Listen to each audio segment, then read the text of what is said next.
मैंने कहा कि तो ऑड जॉब्स की कभी? हाँ, मैंने की जॉब्स। मैं जब पढ़ रहा था कॉलेज में, हम्म। तो कॉलेज में एक दिन वैसे ही लगा हुआ कि जो होते नहीं जॉब्स के लगे होते, पोस्टर वोस्टर लगा हुआ कि कोई एनजीओ है और वो ना स्कूल खोलना चाह रहे हैं, तो उसके लिए उन्होंने सर्वे करना है। अच्छा। तो पता नहीं 1,000 रुपया देंगे हम, या लिखा था, शायद नहीं लिखा था। हम्म। तो मैं ऐਵੇਂ ही उनसे चला गया, मैंने किसी से बात मशवरा भी नहीं किया। हम्म। तो मैं उनके पास गया, तो उन्होंने कहा हमने स्कूल खोलना है, लेकिन हम चाह रहे हैं इस एरिया में देखें कि लोग अपने बच्चों को किस तरह का स्कूल में भेजना चाह रहे हैं। तो ये बुकलेट है, तो हम्म। आपने घर घर जाके ना ये लोगों को देना है बुकलेट कि प्लीज़ ये फिल कर दें। हम्म। तो फिर 3-4 दिनों बाद वापस ले लेनी है। हम्म। मैं मैंने फिर एमी फैसला तो कर लिया, लेकिन जब मैंने शुरू किया तो बड़ा मुश्किल काम था, लोगों को घर जाना, बेल वो मारना। बड़ा मुश्किल, डोर टू डोर जाना, हर दरवाजा नॉक करना। तो लोग आगे से, कुछ लोग तंग भी आते थे कि क्या यार तुम उठा के आ गए। हम्म। तो बड़ा मुश्किल काम है पैसे कमाना उस ज़माने में, मुझे लगा। तो लेकिन मैं शौकिया ही कर रहा था काम के, चलो ज़िंदगी में कभी नहीं किया काम, पहली मेरी जॉब थी। हम्म। तो वही क्या ठीक था, लेकिन बड़ा मुश्किल था। कब लोगों ने कोई लिफ्ट नहीं कराई खास, अच्छा, मेरे मुझे से उनके। वो जो 3 सेकंड है, मेरा ख्याल है 3 है, वो जिसमें हाथ पे चाय गिरती है यू फोन की,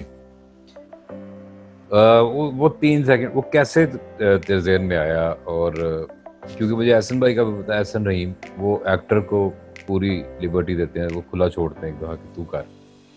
तो वो हाँ, नहीं बताते कोई कि ये या करके बताएं, या उनके जहन में फिक्स है कि नहीं ऐसे करना है, मैकेनिकल नहीं होने देते। तो वो इसलिए मुझे पता है कि वो होगा तो तेरा अपना ही एक्सप्रेशन, लेकिन कैसे हुआ? वो असल में एक तो मैं ये बता दूंगा, वो पहला ऐड नहीं था मेरा। उससे पहले मैंने ऐसे मकसद किया था कि ऐड, हम्म। वो मैं वो सही नहीं गया था। फिर 1 साल बाद दोबारा उन्होंने बुलाया, फिर एक ऐड किया था लाइफ बॉय का, वो भी ठीक ही से था। फिर हम्म। इसके लिए बुलाया था, ये वो इस्लामाबाद गए थे। हम्म। तो उन्होंने मुझे बताया था कि ये इस तरह होगा कि ना चाय गिरेगी या कुछ इस तरह। एक जिंगल था जो चली जा रहा था बार बार बार बार, हम्म। दुनिया की सबसे सस्ती दवाई, वो मैंने हाँ। रट लिया। तो मैंने अपनी मूव्स जहन में बनाता रहा। तो पहले दिन तो अदील के और मिकाल के शॉट होते रहे, हम्म। और हम तैयार श्यार हो गए सारे, मैं था, हसीब भाई थे, और भी कुछ लड़के थे। हम फिरते रहे कि यार अभी शॉट होगा हमारा, फुल रेडी थे हम। हम्म। सारा दिन रेडी थे, मैंने अपने जहन में भी कई दफ़ा रिहर्सल्स भी कर ली, ये होगा वो होगा, हम्म। वो मैंने पक्का कर लिया वो। लेकिन हुआ नहीं शॉट उस दिन। तो अगले दिन पे चली गई गेम, हम बड़े मायूस मायूस आ गए थे। तो अगले दिन उन्होंने पहले मुझे, एक था चाय वाला खोखे का सीन था, और एक हम्म। था जो लोग खड़े, जो राहगीर है वो है। पहले मुझे उन्होंने राहगीर बना दिया, फिर उन्होंने कुछ देखा कि ये शक्ल से सही राहगीर नहीं लग रहा, तो चाय वाले की जगह इसको रखते हैं। हम्म। फिर मुझे वो खोखे में रखा कि ये चाय पी रहा है। हम्म। तो मैंने फुल पका हुआ था, मैंने 1.5 दिन से रेसल कर करके मुझे अजबर हो गया था वो। तो फ़ायदा हो गया उसका मुझे कि मैंने बिल्कुल पक्का हुआ था मुझे। हम्म। बात होता है ना, आपको अपने डायलॉग वगैरह या किसी जिंगल पे आपने लिप सिंक करना, तो वो कच्चा रह जाता है हम्म। टाइम की शॉर्टेज की वजह से। तो वो मेरा पक्का हो गया हुआ था, और मैं पका हुआ था फुल। तो हसन भाई ने कहा कि, फैसल भाई मुझे याद है ऊपर खड़े रहते और नीचे चाय का था। हम्म। तो उन्होंने कहा कि शॉट लें या तू दिखाएगा पहले क्या करना है। मैंने कहा सर शॉट लें, क्या हो गया आपको? कहते हैं नहीं नहीं चल तू दिखा पहले क्या करना है। हसन भाई भी थोड़े से थे कि क्या करता है ये लड़का। हाँ। तो उन्होंने खिलाया, और फिर वो मैंने क्योंकि प्रिपेयर किया, तो मैंने किया वो सारा। तो हसन भाई बड़े खुश हुए। उन्होंने वो अपने फ़ोन पे कि किसी पे रिकॉर्ड किया था वो, अच्छा। लेकिन वो मेन नहीं चली थी, कैमरा नहीं चला था। अच्छा। तो उन्होंने दिखाया फैसल भाई को, इधर आ, ये देख ये कर रहा है, सही कर रहा है। तो फैसल भाई ने कहा हाँ बहुत आला, बस दोबारा कर दे ये। तो तो मजे की बात ये कि वो फुल ना, असल में वो सूरज भी कोई आसपास ही था, और वो एचएमई भी उन्होंने फुल लगाई हुई थी, आपको पता ना ऐड पे तो लाइटें बहुत ज्यादा। हाँ। तो वो मैंने पूरा देख के, तकरीबन मेरे मुंह पे ही थी ये एचएमई ना। तो वो जब मैं दूसरी दफा मैंने किया, तो वो उतना अच्छा नहीं हुआ जितना पहली दफा हुआ था। अच्छा। तो वो कहते हैं यार तुझे पहली दफा अच्छा किया था। मैंने कहा क्या करूँ, वो बस यही इतनी सी रहेगी। तो एचएमई आपको पता है मुंह में पड़ रही होती है, तो वो जरा आंखें मेरी जो है ना वो हाँ ला गई थी, बड़ा मुश्किल से खुलती आंखें यार। लेकिन अच्छा। वो तुक्का लग गया, मेरा ख्याल है आपको कि ये बच्चा। लोगों ने बड़ा पसंद किया। ये बताओ कि अभी जो टाइम चल रहा है, कोरोना, कोविड-19, तो इसमें जो वक्त है इसको इस्तेमाल कैसे कर रहे हो? क्या यूज़ है इसका? कुछ लिख रहे हो, कुछ प्लान कर रहे हो? मुझे ना नैयर एजाज साहब ने बड़ी एक मज़ेदार बात की थी जो मेरे ऐसे बैठ गई, पर्दों से बांध दी मैंने। जैसे उनसे दोस्ती तो एक दफ़ा कह रहे थे कि पुत्र जो ना वेला टाइम होया करे ना, तो ऐ नहीं तुसी कंप्लेन करनी कि जी अलमिया ये देखो ये मेरा फारिग टाइम है, आपने उस टाइम को इस्तेमाल करना है अपनी बेहतरी के लिए। तो ये फारिग टाइम किसी मकसद से ही मिला है आपको, इसको इस्तेमाल करना है, इस पर रोना नहीं है। तो मैं भी कोशिश यही कर रहा हूँ कि इस टाइम को इस्तेमाल करूँ, थोड़ी बुक्स वगैरह पढ़ ली और फिर कोई नई स्किल एक्वायर कर लूँ। इस तरह अजीब सी बात है, स्किल का शायद मुझे ज़िंदगी भर फ़ायदा ना हो, लेकिन मैं मतलब क्या? खाने पकाना शुरू हो गया हूँ अच्छा, आजकल। Very good. तो ये था शुरू से पालक, शौक था या वैसे ही निकला अंदर से? ये मुझे कभी एहसास नहीं था कि शौक है कि नहीं है, लेकिन बस अभी निकला है एकदम से ही। तो मज़ा आ रहा है खाना पकाने का? हाँ, मज़ा आ रहा है। क्या-क्या बना रहे लेकिन अब मैंने पालक चिकन हलीम बनाई है, एक दफ़ा जला दी थी, लेकिन दूसरी दफ़ा हो? ठीक अच्छा, बन गई है। वाह! और बस ये ज़रा फर्स्ट स्टेज की कढ़ाई-शढ़ाई बना लेता हूँ, मैं ना कीमा। अच्छा, मैं कभी नहीं सोचा था मैंने कि मैं कुछ पकाऊँगा, मुझे लगता ही नहीं था मैं कुछ पका सकता हूँ। लेकिन मैं जब अकेला रहा ना लाहौर में, तो हांडियाँ पकानी आ गईं, सालन सारे। तो उसके बाद मेरे दिल में था रोटी तो मैं कभी नहीं पका सकता यार, आटा गूँदना तो बहुत ही ख़वातीन वाला काम है। तो रोटी भी, आटा भी गूँदा उसके बाद और रोटी भी पकाई, सारा कुछ सीखा। अभी रिसेंटली क्या हुआ इन दिनों में, मैंने अपने बड़े भाई से ना, वो खालिद साहब हैं, गुजरावाला में रहते हैं, तो वो आर्मी में है, उनको ना दम पुख्त बनाना आता है बड़ा अच्छा। तो वो उनसे मैंने सीखा है, वो मैं बनाता हूँ और उनको तस्वीरें भेजता हूँ कि मैं बना रहा हूँ यार, बहुत ही आला दम पुख्त होता है। और कढ़ाई वगैरह मैं बना लेता हूँ, बड़ा मज़ा आता है यार कुकिंग का, बड़ा ज़बरदस्त। हाँ हाँ, बड़ा। मैं किया है, अच्छा किया। मैं शुरू कर रहा था ना कुकिंग, तो मैंने अपने दोस्तों से ऐसे पूछा कि यार मैं ये पकाया, तो सबके राज खुल गए। सबको ही आ रहा था पकाना, सबने बताया कि यार हाँ कढ़ाई में ये कर लिया कर, उसमें ये कर लिया कर, सबने रेसिपीज बताई थी। तो इसको कोई तो ऐसे टाइम प्लान है कुछ इसको कि कमर्शियली उस पर तुम करो या क्या? नहीं, बिल्कुल, ये तो मैंने अभी अपना वक्त गुजारने के लिए किया मतलब था वक्त और गुजारने मजा। के लिए आया ज़हन में? हाँ, अब मैं ओवर इट हो गया हूँ तकरीबन, अब मुझे बस मज़ा ले लिया मैंने इसका, तो अब इतना शौक रहा। तो इसके अलावा ये कि बुक्स वुक्स पढ़ लेता हूँ और यही है। फिल्म की थी माया, हाँ जी, माया भी की, एक और भी की थी ना वो जो बाद वाली थी, जवाब देगी, क्या नाम था? तेरी मेरी लव स्टोरी। तेरी मेरी लव एक स्टोरी। मैंने मैडम संगीता की भी की थी। हाँ, तो क्या एक्सपीरियंस रहा? पहले तो मैडम संगीता का बताओ क्या रहा? मैडम संगीता चूंकि बड़ा नाम है और वो पुराना जो बॉलीवुड है उसकी मशहूर डायरेक्टर कोई थी। ना वो उसमें। हाँ, तो मैंने एक असूल अपनी तरफ से शायद बनाया है या किसी ने शायद बता दिया हो। मुझे था कि मुख्तलिफ लोगों के साथ काम करें, तो किसी से आप कुछ सीख लेते हैं, किसी से आप कुछ सीख लेते हैं। तो मुझे उन्होंने कहा कैरेक्टर को इतना कुछ ज़्यादा नहीं था उसमें, लेकिन मुझे था कि ये इनके साथ काम करूँगा तो मैं सीखूँगा कुछ ना कुछ चीज़ें, और वो फिर मैंने वाकई सीखी, तो जिसका फ़ायदा हुआ है। चाहे वो फिल्म को इतनी ज़्यादा नहीं हिट गई, फिल्म अच्छी थी वैसे। यार फिल्म करना ही इम्पोर्टेंट होता है, हिट होना ना होना जो है ना, मतलब वो आपके हाथ में ही नहीं है, तो क्या करें आप? मैं तो कहता हूँ एक दफ़ा जब स्क्रीन में देखते हैं ना आप, बड़ी स्क्रीन में अपने आप को, वो उसका उसका मज़ा ही बस अलग वो है। आपके पैसे पूरे हो जाते हैं, प्रोड्यूसर के हाँ। वजह होना हो। प्रोड्यूसर क्यों? हाँ, अच्छा ये बताओ, उसका फिर जवाब भाई की जो फिल्म थी, पहले तो माया हॉरर फिल्म, पाकिस्तान में वैसे ही बड़ा हॉरर का इतना स्कोप नहीं है, तो जवाब भाई के तो वो तो परवाह करते नहीं हैं कि क्या मतलब चलेगी कि नहीं चलेगी, उनका जो दिल करता है वो बनाते हैं। वो उन्होंने बनाई वो फिल्म, कैसा रहा वो? हाँ, वो बड़ा अच्छा एक्सपीरियंस था क्योंकि उसमें काफ़ी टीम वर्क था इन्वॉल्व, क्योंकि जो हमारी भाभी थी वो भी हिना उसमें उन्होंने लिखी थी फिल्म, तो मैंने भी थोड़ी बहुत उसमें हेल्प की और एक बड़ा कोलैबोरेटिव सी एफर्ट थी वो। तो जवाद भाई भी इन्वॉल्व थे स्क्रिप्ट में, वो लिखा उन्होंने था, मैंने भी बीच में किया और हम ज़रा बात किया करते थे। तो और फिर हमने ज़्यादा लिख के उसको छोटा किया, चीज़ें निकाली डाली, सोचा कि ये ज़्यादा हो रहा है, कम हो रहा है। तो वो एक एक्सपीरियंस मज़ेदार था फिल्म का। फिर फिल्म चूँकि एक दफ़ा आपने बनानी है, वो एक दफ़ा ही चलनी है और उसका फैसला हो जाना है कि अच्छी है बुरी है, तो आपने उसमें कोई होल्ड बैक नहीं करते। जिस तरह टीवी में होता है ना कि चलो आपने किसी दिन हल्की एक्टिंग कर दी या जल्दी में यार सीन ये शूट अगली कर एपिसोड में कर दूंगा उसमें तो लिया। हाँ, या आपके पास टाइम कम है तो आपने जल्दी शूटिंग कर ली कि यार चलो कोई नहीं, कुछ नहीं होता, अगले एपिसोड में कर लेंगे। फिल्म में वो 1.5 घंटे ही है आपके पास, जिसमें अब आपने फैसला करना है कि अच्छा है या बुरा है, तो वो आपने बेस्ट देनी है अपनी, उसमें कॉम्प्रोमाइज़ नहीं कर सकते। तो वो बड़ा जुआ है एक फिल्म, तो वो उसमें एफर्ट बहुत लगी थी और मज़ा भी आया था उसका, क्योंकि जब स्टेक्स हाई हो तो फिर आपको ज़रा डर भी लगता है, लेकिन फिर आपके अंदर में अगर कोई टैलेंट है तो वो निकल भी आता है। हाँ।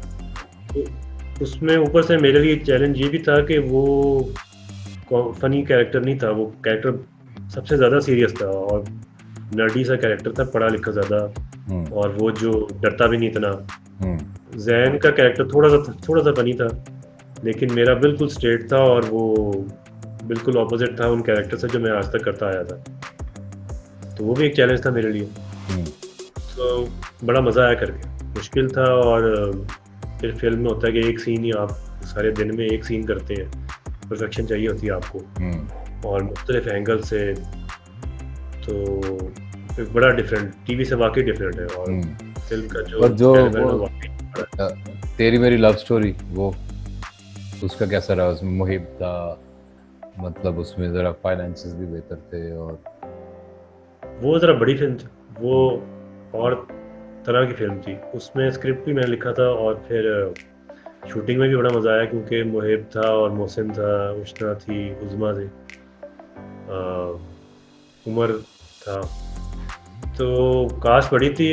हमारी खुशकिस्मती ये है कि हमारी शुरू में ही दोस्ती सी हो गई थी काफ़ी, मेरी और मोहसिन की तो बहुत दोस्ती थी, क्योंकि हम दोनों का फिल्म में कैरेक्टर भी ये था कि दो दोस्त हैं जो हर जगह टांग अड़ा रहे होते हैं। तो वो नेचुरली हमारी दोस्ती काफ़ी हो गई थी शुरू में। और टांग भी उड़ाते थे आप? टांग भी हम वैसे भी दोस्ती तौर पे अड़ाते ही रहते हैं। तो वो बड़ा अच्छा एक्सपीरियंस था। वो बड़ी फिल्म थी, लोकेशन भी काफ़ी थी, गाने थे उसमें, डांस करना पड़ा था उसमें, जो कि मैंने डांस से मुझे याद है एक फिल्म शुरू करने से पहले कौन सी फिल्म थी जिसमें मैं भी था और उसके हमने डांस रेसेस की शुरू, तो वो बनी नहीं थी, पता नहीं, याद है कि अंदरून टाइप की थी, स्टोरी थी जिसमें हमने डांस की प्रैक्टिस की थी, तो सोनू डेंजर्स के लड़के आते थे। हाँ, है ना? फिल्म बटे जो लिखी थी। हाँ, जो रेस होती है जो, उस डांस से मुझे याद आया। अच्छा, तो डांस भी किया फिर वो उसमें? हाँ, तो बड़ी फिल्म का तो अपना मजा है सर। वो फिल्म ऐਵੇਂ नहीं, लोग कहते हैं कि सबसे अफसल मीडियम जो है शोबिज़ में वही है, वो वही है, फिल्म है। अच्छा, अब मैं जो एक बात करते हैं इस पे कि जो इस वक्त जो ट्रेंड चल रहा है अक्सर ड्रामे का, वैसे तो पिछले कोई 2-3 साल से, 2.5 साल से मीडिया जो है वो हिला हुआ है अपनी जगह से, और फॉर ऑब्वियस रीजंस उसमें जाहिर है कि वो ओवर साइज था, अब वो अपने साइज में वापस आया है, तो बिजनेस कम हो गया, वो बारे में से जैसे हवा निकल गई, तो वो एक अलग उसमें पॉलिटिकल इश्यूज भी हैं।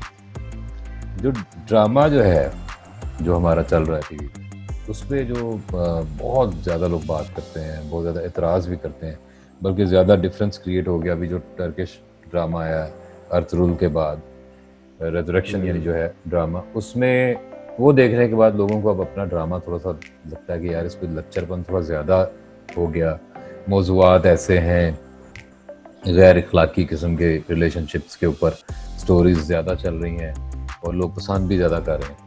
तो क्या तुझे क्या लगता है कि ठीक है ये बात चेंज होना चाहिए और एक जैसी बन रही हैं सारी स्टोरीज, क्या लगता है? ड्रामा इंडस्ट्री हमारी कोई बहुत ज़्यादा पुरानी नहीं है, जब ये प्राइवेट चैनल्स आए हैं, मेरे ख्याल 10-15-20 साल ही हुए तकरीबन। तो 20-25 ये साल चीज़ें हो जाती हैं, हाँ जी, अब तो 20-25 साल हो गए। हाँ जी।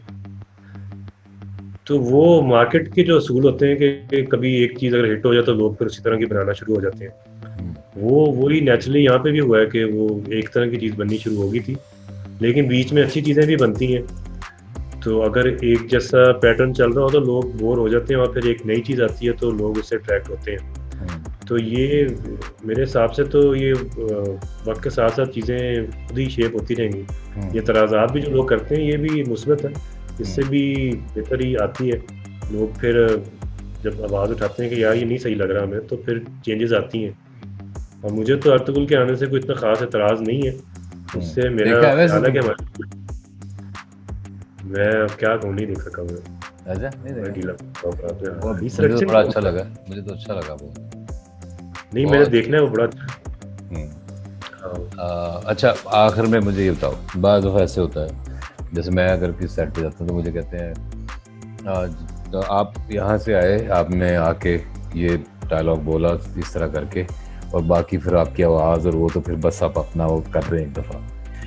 तो मुझे पता है कि जब तुम्हें लोग मिलते हैं या तुम्हें जब लोग सेट पे बुलाते हैं उनको लगता है कि तुम बहुत हंसाओगे आके, और तुम नहीं हंसाते बिल्कुल।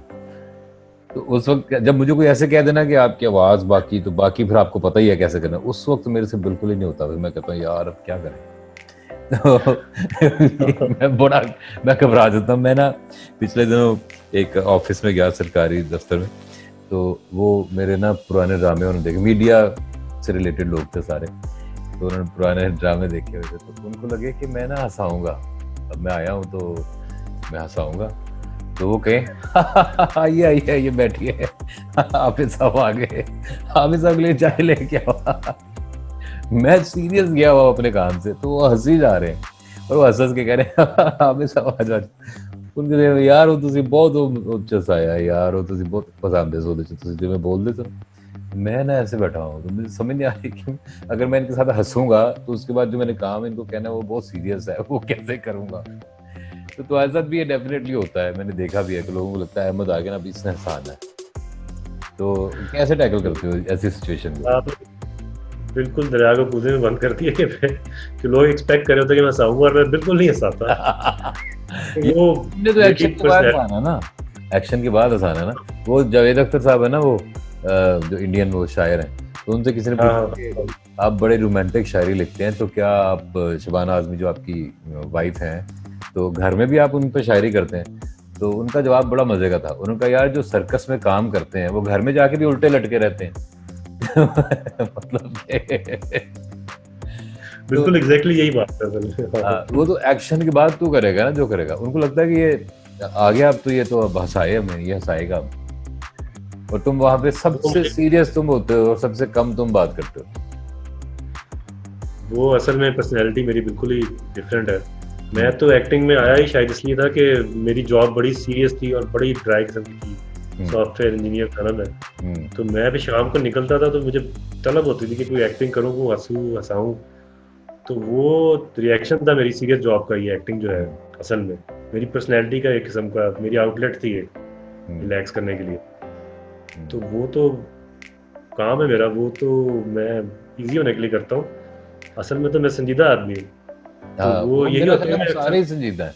हम आम जिंदगी में कोई भी इवन मतलब हम देखते हैं उमर शरीफ साहब बहुत संजीदा आदमी है, मतलब वो बड़े मतलब उनके साथ बात करना मुश्किल होता है जब आमतौर पर होते हैं, लेकिन वो कितना हंसाते हैं। और दूसरे हमारे जो एक्टर हैं सुहेल अहमद साहब हैं, वो कोई हर वक्त हंसाते थोड़ी रहते हैं।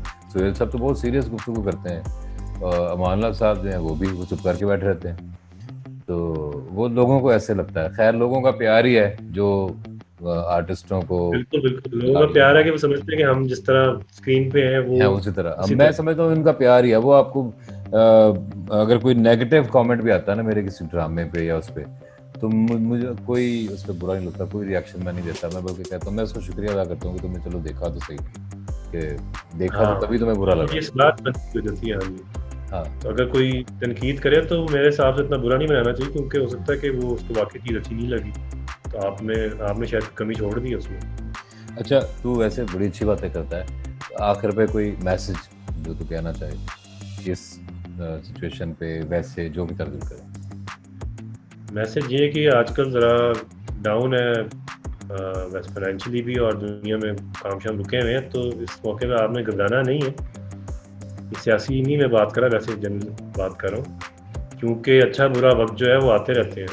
तो जब बुरा वक्त आया तो आपने ये नहीं समझना कि बस मर गए हैं। आपने इसको एज एन अपॉर्चुनिटी लेना है कि ये शायद वक्त आपको इसलिए दिखाया गया कि आप ज़रा जो गलतियाँ कर रहे थे वो ना करें, थोड़ी अपनी इस्लाह कर लें, सीधे हो जाएं और कोई नई स्किल सीख लें। तो मुझे तो बड़ा बिलीफ है कि ये वक्त जो है ना, ये शायद ठीक करने के लिए हमें दिखाया गया है। तो ये भी ख़त्म हो जाना है। जिस तरह आप कह रहे थे ना कि पहले अच्छा वक्त था यार, अब ख़त्म हो गया, वो बुरा आ गया, तो ये बुरा वक्त भी ख़त्म हो जाना है। तो इसको डिप्रेशन में ज़ाया नहीं करना। इसमें आप अगर आप ही रहेंगे तो आप एक स्ट्रॉन्ग इंसान बन के निकलेंगे इससे बाहर, और वो आपके लिए ही बेहतर होगा। तो ये मैं अपने आप को भी बात सिखाता हूँ, कोशिश करता हूँ कि डिप्रेस ना हूँ, या कोई वैसे बंदा होता ना कि यार फारिग बैठा है तो वक्त ज़ाया नहीं करना, कोई स्किल सीखें, कोई बुक पढ़ लें, करते रहें कुछ चीज़ें, क्योंकि ये वक्त गुजर जाना है और फिर ये ना हो कि आप कहें कि वो ये वक्त भी ज़ाया कर दिया, टाइम था मेरे पास। पहले अपने कामों में बिजी रहते थे तो कहते थे यार ये करने का टाइम नहीं मिलता, मेरा ये हॉबी है, ये करने का टाइम नहीं मिलता। तो अब टाइम ही टाइम है। अब ये जब वक्त ख़त्म होगा तब फिर एक्सक्यूज़ कुछ नहीं होगा कि यार मैंने वो काम इसलिए नहीं किया कि टाइम नहीं था, क्योंकि अब टाइम है आपके पास। तो जो आप सोचा है वो क्या गुजरे। बड़ी ज़बरदस्त बात की है, मुझे बड़ी खुशी हुई, और वाकई इस बड़ा हौसला देने वाली बात पे ये जो है ये एंड होने जा रहा है। व्यूअर्स को उम्मीद है कि हमारी बेतकल्लुफ़ गुफ्तगू जो है वो पसंद आई होगी। ज़ाहिर है कि ये उस तरह के जैसे इंटरव्यूज़ टाइप होते हैं, उस तरह के मेरा दिल भी नहीं करता करने को, मतलब ज़रूरतन कभी किया जा सकता है, लेकिन यार दोस्त जब आते हैं तो फिर उस तरह की जो है वो एक तकल्लुफ़ात वाली गुफ्तगू नहीं हो सकती, ऐसी फ्रैंक ही हो सकती है। तो उम्मीद है आपको अच्छी लगी होगी। और अहमद अब्दुर्रहमान मेरा दोस्त और बड़ा मेरा फेवरेट एक्टर और राइटर, मज़ा आता है इसका हमेशा। Thank you so much Ahmed. और ये तुम्हारी कुकिंग का जो टेस्ट लेने में आऊँगा, और किसी दिन प्रोग्राम बनाते हैं और बैठ के गप्पे भी मारेंगे और खाने खाएंगे, ठीक है? दम पोस्ट की रेसिपी सीखता हूँ मैं, ताकि आपको ठीक है, अच्छा बना के दिखाऊँ मैं पालक गोश्त सीखूंगा। बस ठीक है, डन है। Okay, thank you so much. अल्लाह हाफिज़। थैंक यू, अल्लाह हाफिज़।